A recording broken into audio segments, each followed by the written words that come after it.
para jogador de futebol, lado bonito, pelas suas jogadas encantadoras e gols difíceis de serem esquecidos.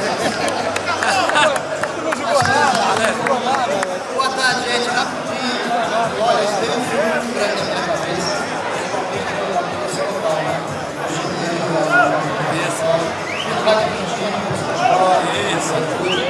Então, ainda mais chegando aqui, encontrando uma série de ex-jogadores, grandes amigos, alguns que jogaram comigo. Aqui ao meu lado tem os representantes da Marcos. O Saluzeiro chegando? E não poderia deixar de fazer a minha emoção.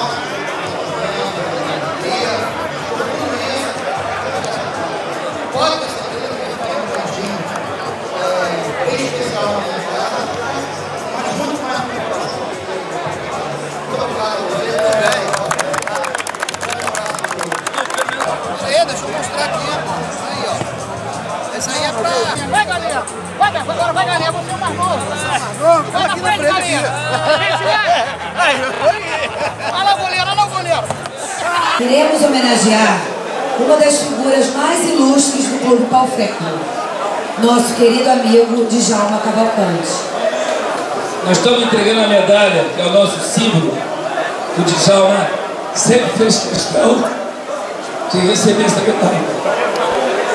Então, a família toda está sendo premiada hoje com essa medalha, que é o símbolo nosso do encontro dos filhos.